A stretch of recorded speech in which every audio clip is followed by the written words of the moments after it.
Good morning, students. So today we learn about this sprinkler irrigation system, right? So basically in this method, water is applied to the land in the form of a spray. So it resembles a light rainfall in the form of a drizzle. So it is also called overhead irrigation. So main advantage of this sprinkler irrigation is its adaptability to use under conditions where surface irrigations methods are not efficient, right? So instead the use of surface irrigation methods, we use this sprinkler irrigation, uh, right? So basically this method is more useful under some situations, like first is the land cannot be prepared for surface methods, when the topography is irregular, when the slopes are excessive, also the soil is erosive, when the soil is excessively permeable or impermeable, and the last is the depth of soil is shallow over gravel or sand. So under this circumstances or the situations, the sprinkler irrigation method is more useful than surface irrigation methods. So when the slopes are excessive, soil is erosive and excessively permeable or impermeable, right? It shallow over this gravel or sand, or cannot be, and mainly the land cannot be prepared for surface method. Then under these situations basically this method is more useful, right? So these are these components of irrigation systems, right? So here this main pipelines are given, right? And this connected here there are the flow of streams or field channels, right? So this their movable pump is connected this main pipes and the stream or field channels, right? With this movable pump we can control the flow of water, right? And as such are this there are also some movable pumps are installed, which is connected to mainly stream or field channels, and then it spreads out laterals with sprinklers, right?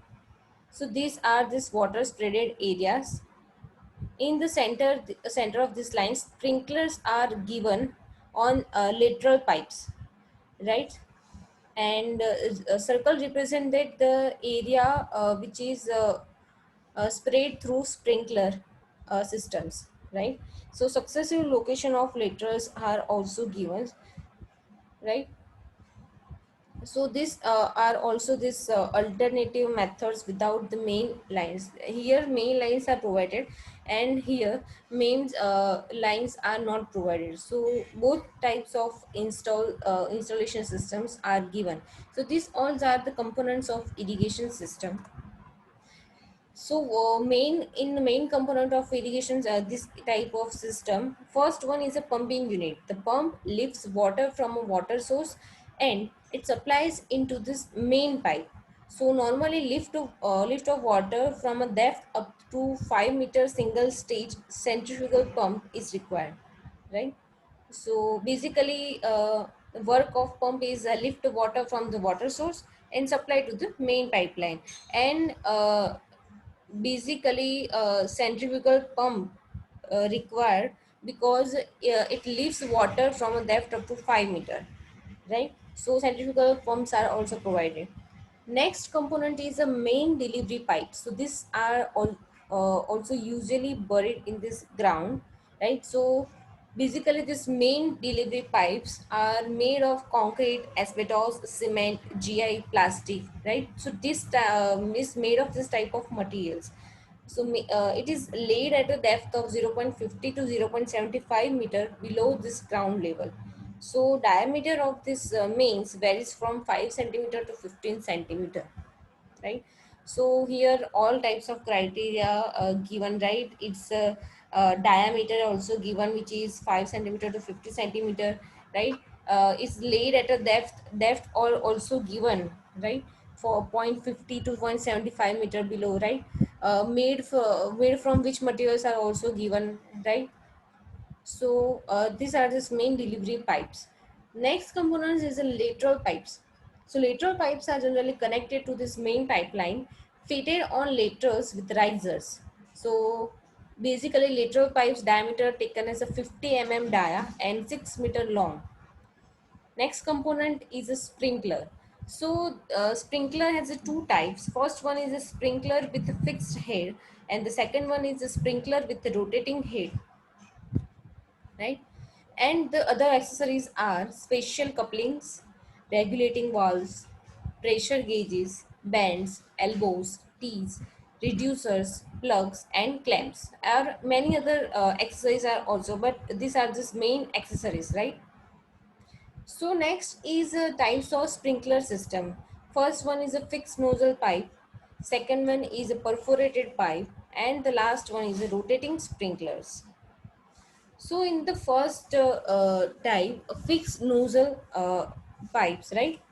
So in this fixed nozzle pipe, this is the type of sprinkler consists of the lateral pipes having a line of small holes drilled at the top at some regular interval along their long lengths, right? So on each of these holes, small nozzles are fitted, right? So basically it says that one long pipe is here, and at some regular intervals there are some holes in this pipes, right?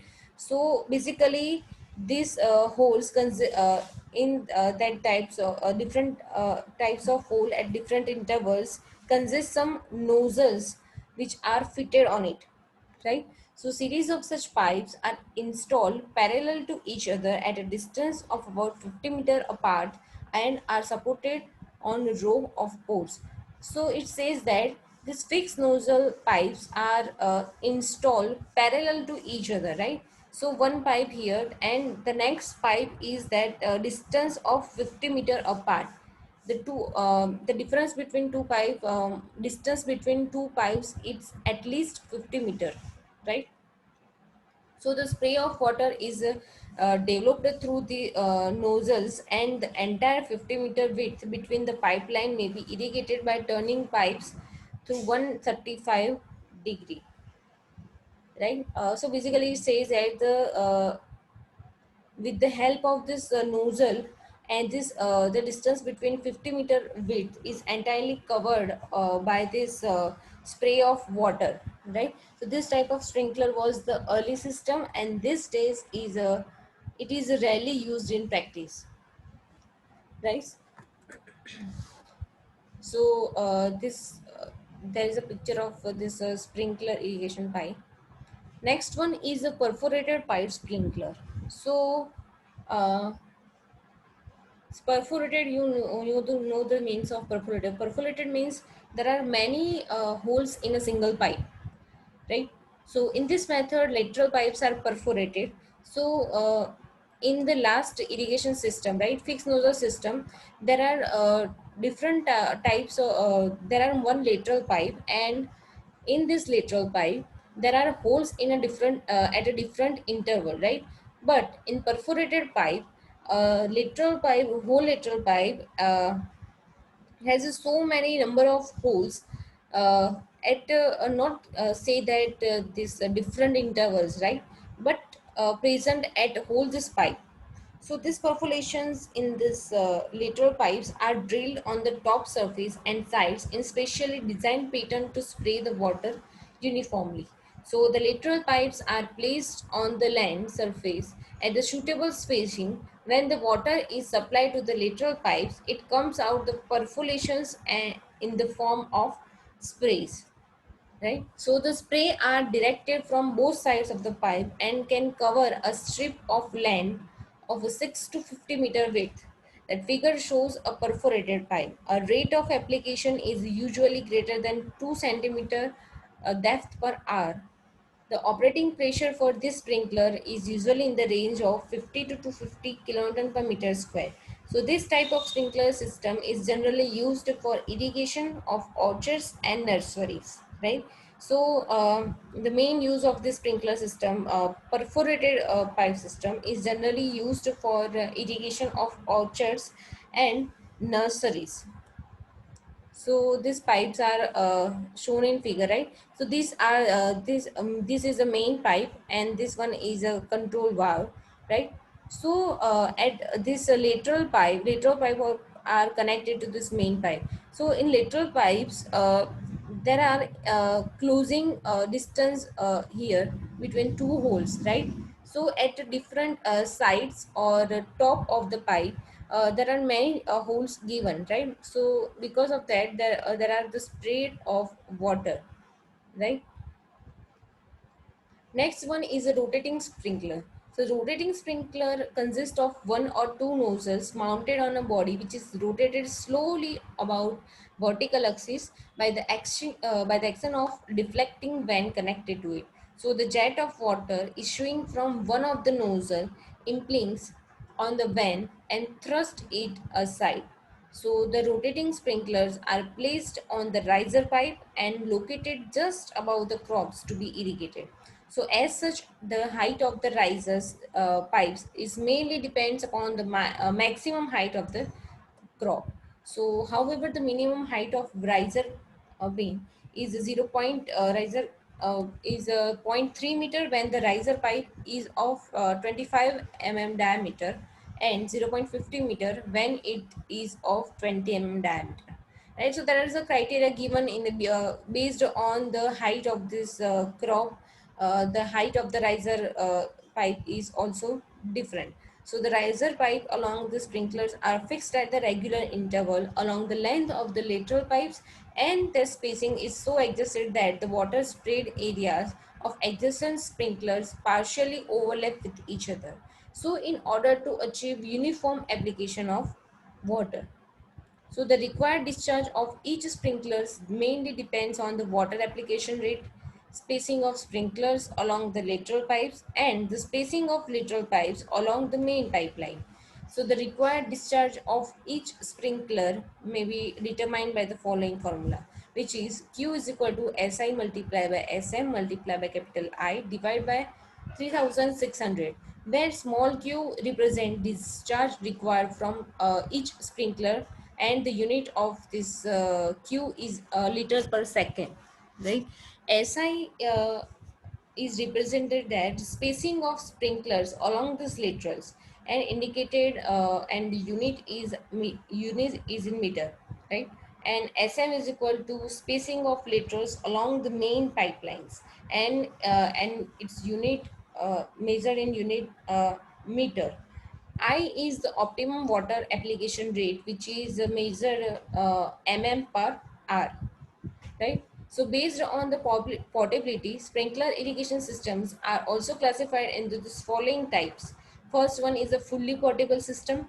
Second one is a semi-portable system. Third one is a semi-permanent system. Fourth one is a solid set system. And the last one is a permanent system. So in the next lecture, we would deeply discussion about this five types of sprinkler irrigation systems. So until then, bye.